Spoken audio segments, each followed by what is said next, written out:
자, 생명 시스템 문제풀이를 시작하기 앞서 이 문제풀이 영상은 미래엔 에듀 1등급 만들기 통합과학 교재 제작팀의 문항 사용 허락을 얻어 제작되었음을 알립니다. 학습은 저작권을 준수합니다. 자, 첫 번째 문제부터 들어가 봅시다. 354번 문제풀이 시작할게요. 그림은 식물세포와 동물세포의 구조를 순서 없이 나타낸 것이다. 여러분 복사해서 가져간 거에는 이런 색깔이 안 나와 있겠지만 이렇게 각져 있는 모양, 그리고 세포 막 밖에 무언가 하나 더 이렇게 세포를 감싸고 있는 이런 구조 모양을 본다면 이 동글동글하게 생긴 게 동물세포, 그리고 각지게 생긴 게 식물세포임을 알 수 있을 거예요. 오케이. 일단 문제부터 한번 풀어봅시다. 1번 단백질이 합성되는 장소이다. 단백질이 합성되는 장소는 단백질 공장, 바로 리보솜을 의미하죠. 2번 광합성이 일어나 포도당을 합성하는 장소이다. 엽록체를 의미하죠. 3번 유전물질인 DNA가 있어 생명활동의 중심이 된다. 유전물질인 DNA가 보관되어 있는 그 세포 안에 가장 안전한 장소, 핵이라고 할 수 있어요. 세포호흡이 일어나 생명활동에 필요한 에너지를 생성하는 장소이다. 우리가 사람이 숨쉬는 이유가 이 세포에 산소를 갖다 주기 위한 거라고 생각하면 될 거예요. 사람이 이 산소를 들이쉬는 이유가 뭐야? 폐에다가 산소를 넣으려고? 그 폐에다 넣은 산소는 어디로 가요? 피를 타고 어디로 가? 각 몸의 여러 기관으로 가죠. 그 기관들에는 뭐가 있어요? 조직이 있죠. 그 조직은 뭐로 구성되어 있어? 세포로 구성되어 있잖아요.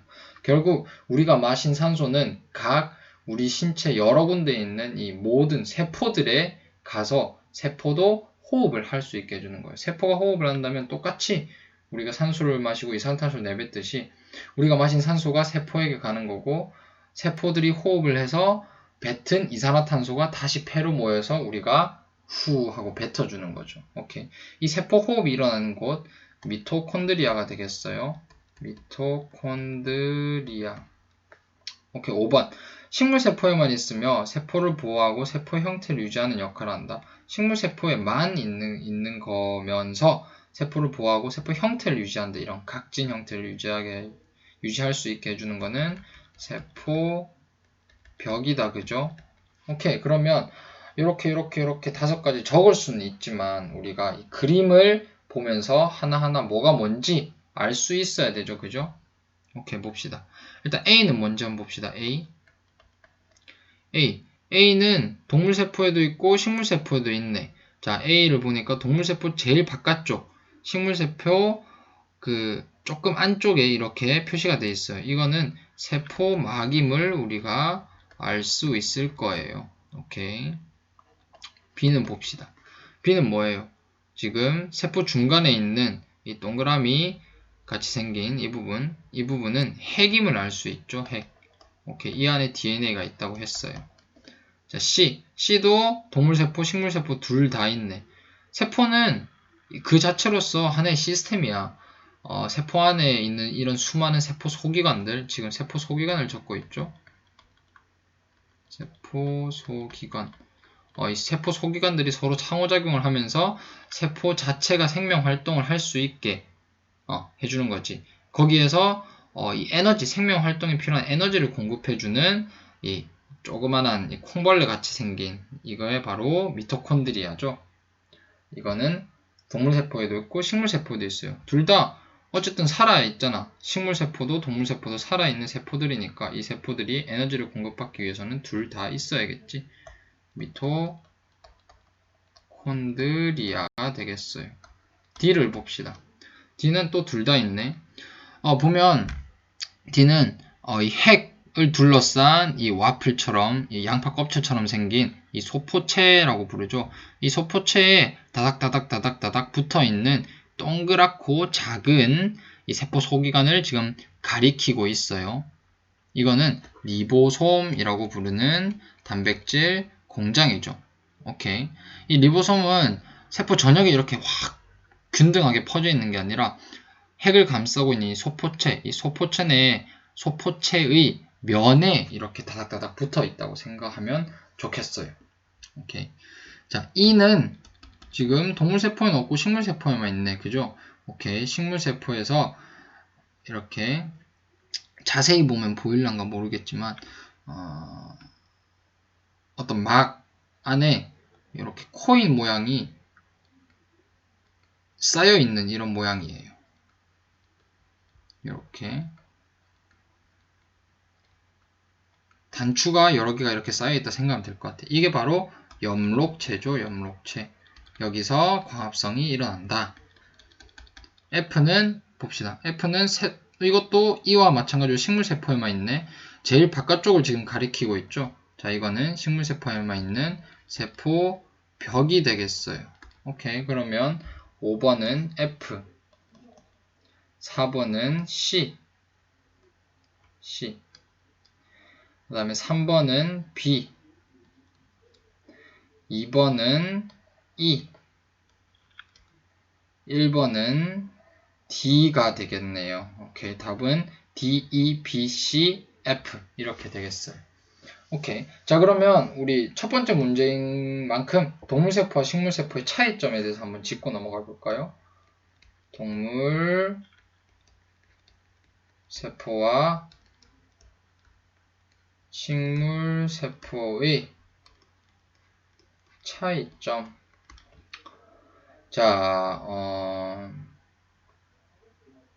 일단 세포 벽의 유무, 그리고 엽록체의 유무, 그리고 마지막 하나 더 액포의 유무까지. 우리 책에는 세포 소기관 중에 9번째로 배웠던 이 액포의 유무도 우리가 동물세포와 식물세포의 차이점으로 살펴볼 수 있을 거야. 세포벽, 동물세포에 없죠. 식물세포에는 있어요. 엽록체, 동물세포에는 없죠. 식물세포에는 있어요. 액포, 동물세포에는 없죠. 식물세포에는 있어요. 자, 여기서 액포 같은 경우에는 동물세포에 아예 없다 이러기보다는 이제 종류에 따라서 있는 것도 있는데 그게 그렇게 크게 발달되어 있지 않다. 거의 대부분의 경우 퇴화되어 있다. 이렇게 이해하면 좋겠어요. 여튼 대부분 없으니까 그냥 없다 이렇게 표현을 합니다. 없다라고 합시다. 엽록체의 경우도 이제 광합성하는 동물 드물지만 있긴 있어요. 오케이. 하지만 그거는 일반적인 경우가 아니야. 일반적으로 식물들이 모두가 광합성을 하기 때문에 엽록체의 경우도 동물세포에는 없고 식물세포에 있다 이렇게 표현할 수 있고, 세포벽의 경우도 동물세포에는 아예 없지 이렇게 흐물흐물한 모양이지만 식물세포에는 딱 각을 잡아주는 이 세포벽이 있다 이렇게 이해하면 될 것 같아요. 그래서 요 세 가지가 동물세포와 식물세포의 차이점이라고 딱 이쁘게 표로 딱 정리할 수 있을 것 같아요. 오케이. 다음 문제 한번 넘어가 봅시다. 또 중요한 내용이 나왔네요. 356번 문제풀이 시작하겠습니다. 다음은 세포막을 통한 물질의 이동 방식. 오케이. 세포막을 통해서 물질이 이동해요. 세포도 하나의 생명 시스템이기 때문에 필요한 것을 받아들이고 또 불필요한 것을 내보내야 생활이 가능해요. 오케이. 우리가 이렇게 생명 활동을 하기 위해서, 그러니까 움직이기 위해서, 숨쉬기 위해서는 뭘 먹어야 되지, 맞죠? 필요해서 먹는 거잖아, 맞죠? 하지만 먹은 뒤에 그 에너지를 다 뽑아낸 뒤에 생기는 똥 오줌은 항상 이렇게 간직하고 있어야 돼? 아니죠. 그거는 불필요한 거기 때문에 몸 밖으로 내보내야 돼. 세포도 그것과 마찬가지예요. 세포도 필요한 것은 받아들이고 불필요한 것은 밖으로 보낼 수 있어. 세포 밖으로 보낼 수 있어야 돼. 이렇게 하는 과정에서 우리가 필요한 것, 불필요한 것을 구분하고 어떤 게 필요한지, 그러니까 여러 가지 물질 중에 어떤 게 필요한지 선택적으로 이렇게 받아들이고, 또 세포 안에 있는 여러 가지 물질 중에 어떤 게 불필요한지 선택적으로 보낼 수 있는 이러한 특성을 이 세포막이 가지고 있어야 되는 거야. 세포막. 그래서 세포막은 우리 키워드 나왔었죠?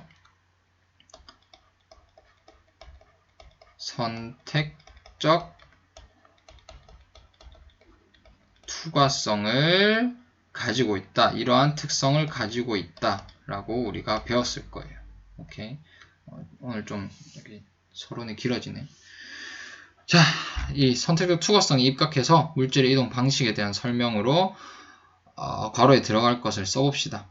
산소와 포도당은 농도가 높은 쪽에서 낮은 쪽으로, 높은 쪽에서 낮은 쪽으로 뭐에 의해 세포막을 통과한다? 기억은 확산이 되겠죠. 확산. 오케이.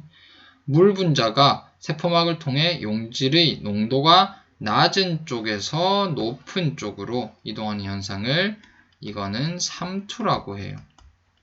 오케이. 확산과 삼투를 마치 두 개가 다른 것처럼 이렇게 생각하는 친구들이 있는데 결국 목표하는 것은 같은 거야. 자, 뭔 말이냐면 우리 한번 같이 또 정리해보는 시간을 가집시다. 자, 세포막을 통한 물질의 이동 방식 총 두 가지가 있죠. 확산과 삼투. 자, 확산은 산소, 이산화, 탄소. 대표적인 예를 적는 거예요. 이것들만 된다는 소리는 아니야. 그리고 이온, 포도당과 같은 여러 물질들이 이제 세포막을 통해서 이동을 하는 건데 확산의 이동 방향, 그러니까 산소, 이산탄소, 이온, 포도당 이것들이 이동하는 방향, 노란색으로 표시할까요? 농도가 높은 곳에서 낮은 곳으로 이동을 해요. 오케이. 한번 생각을 해봅시다, 여러분.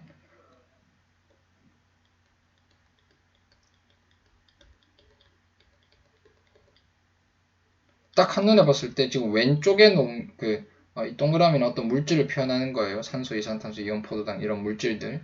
왼쪽이 농도가 높아, 오른쪽이 농도가 높아. 같은 공간 안에 있을 때. 왼쪽이 농도가 더 높죠? 오케이. 그러면 이 자연은 평형을 맞추려고 하기 때문에 뭐 자연이 어떤 의도가 있어 그런 거 아니지만 평형을 맞춰야 돼요. 농도 평형을 맞춰줘야 돼. 마치 우리가 찬물과 뜨거운 물을 섞었을 때 물이 미지근해지는 것처럼 그거는 두 부분의 온도 평형을 맞추기 위해서 이동하는 거잖아. 그죠? 맞죠? 오케이. 그것처럼 왼쪽이 오른쪽보다 농도가 더 높기 때문에 왼쪽에 있는 물질들이 이렇게 이동을 해줌으로써 스스로 바람이 불어서가 아니라 그냥 스스로 이동을 해줌으로써 여기와 여기 이 두 부분의 농도가 평형을 이루게 이런 목표를 향해서 가기 위해서 확산이 되는 거예요.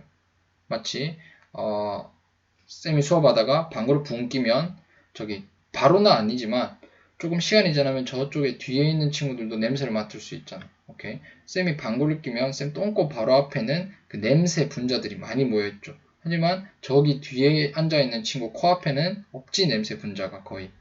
맞죠? 그래서 냄새 분자들이 바람이 불지 않더라도 문을 다 닫아놓고 환풍기를 켜지 않고 에어컨을 켜지 않더라도 지들이 스스로 가서 이 방 전체에 있는 냄새 분자를 농도 평형을 맞춰주려고 스스로 이동하는 거예요. 그게 바로 확산이야. 그래서 농도는 높은 곳에서 낮은 곳으로 이동한다. 그게 확산의 이동 방향이고 이것들은 산소, 이산탄소, 이온, 포도당들이 직접 이동하는 거예요. 자, 이게 세포막을 통해서 이동한다 했을 때 산소와 이산화탄소 이런 것들은 전하를 가지고 있지 않고 크기가 작기 때문에 직접 인지질 이중층을 통과할 수 있어. 우리 세포막에 대한 기본 개념은 책에서 보고 오세요. 오케이. 하지만 이온과 포도당은 이온은 전하를 띠고 있고 포도당은 크기가 커요. 그렇기 때문에 이것들은 단백질 채널을 통해서만 이동할 수 있어요. 쌤이 쓴 채널이란 말은 이 단백질이 이렇게 미안, 여기 잘못 그렸네. 이렇게 인지질 하나, 두 개가 서로 마주보면서 이렇게 이중층으로 배열되어 있고 가끔 이렇게 단백질이 박혀 있죠. 이 단백질이 농도, 그러니까 이 세포 안이고 여기가 밖이라 쳐봐. 이렇게 생겼어요. 이렇게 세포가. 이걸 확대해 놓은 거야. 세포막 부분을. 세포 안에 이제 만약에 포도당이 필요하다. 그렇게 됐을 때 밖에 많은 이 포도당을 세포 안으로 들어와야 될 거 아니야. 이때 문이 열리는 거야. 문이 열리네요 할 때처럼 문이 열려요. 문이 열리면서 여기 선택적으로 나는 포도당만 통과시킬 거야. 너 포도당 들어와. 너도 들어와. 너도 들어와. 이렇게 하는 것처럼 뭔가 끌고 들어오는 거 아니야. 확산에 의해서 포도당 스스로 이동하는 거지만 농도 차에 따라서 오케이. 문이 열려야 이동할 수 있어요. 이게 이 채널이란 말이에요. 단백질 채널이 열렸다. 그렇게 표현한 거예요. 자, 오케이. 그래서 우리 확산이 어떤 물질들이 이동하는 건지, 이동 방향은 어떤지, 어디를 통해서 이동하는 건지 이 세 가지에 대해서 알아봤어.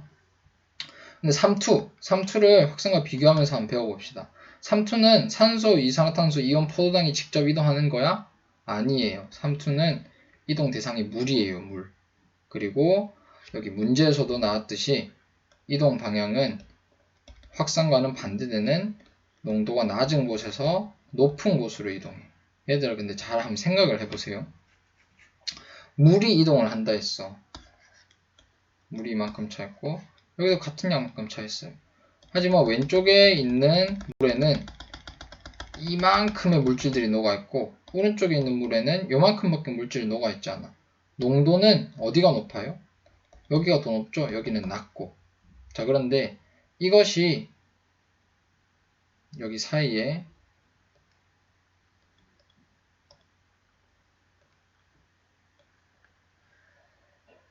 벽을 없애고 물만 통과할 수 있는 막을 이렇게 설치했다고 봅시다. 여기는 물만 통과할 수 있어. 물만 통과할 수 있어요. 물에 녹는 물질들은 대부분 물보다 크겠지.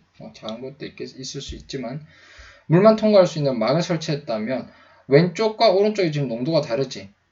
오케이. 이때 자연은 어떻게 하고 싶어 한다? 농도 평형을 맞추고 싶어 한다고요. 그래서 여기 농도가 높은 곳을 농도를 어느 정도 떨어뜨려 줘야 되고 농도가 낮은 곳을 어느 정도 높여줘야 이게 농도 평형을 맞춰지겠지. 그래서 농도가 낮은 곳에서 높은 곳 쪽으로 물이 이렇게 이동을 하는 거예요. 그럼 결국 여기 물이 이동해서 여기는 수면이 낮아질 거고 여기 높아지겠지. 오케이. 마치 불안정한 것처럼 이렇게 여기는 낮고 여기는 높으니까 둘이 같아야 되는데 수면이 그렇게 생각할 수 있지만 아니에요. 여기는 이런 물질들이 더 많아서 물이 더 많아야 농도가 같아질 수 있는 거야. 여기는 물질이 적은 만큼 물이 더 적어야 되고. 오케이. 여튼 농도가 높은 곳은 낮은 곳으로, 낮은 곳은 높은 곳으로 마치 반대되는, 그래서 목표하는 것도 반대인 것처럼 보이지만 아니에요. 확산과 삼투는 결국 농도 평형을 맞추기 위해서 물질 또는 물이 이동하는 거다. 이렇게 생각할 수 있어요. 오케이. 자, 그러면 이 물은 어디를 통해서 이동하는 건지 한번 알아볼까요? 물은 원래 단백질 채널이 있긴 있지만은 크기가 워낙 작기 때문에 인지질 이중층을 통해서도 이동을 할 수 있다. 이렇게 알아두면 되겠어요. 오케이. 그래서 이런 것들이 확산을 통해서 농도가 높은 곳은 낮은 곳으로 인지질 이중층 단백질을 통해서 단백질을 이 경로로 해서 통과할 수 있다면 삼투는 농도가 낮은 곳은 높은 곳으로 물 자체가 이동하는 것이고 단백질, 인지질 이중층을 직접 통과할 수 있다. 그 말이에요. 오케이. 그리고 이렇게 방향이 반대인 것처럼 보이지만 결국 농도 평형을 맞추기 위해서라는 거, 목표하는 곳은 같다라는 거를 알아뒀으면 꼭 좀 좋겠어요. 오케이. 일단 끊고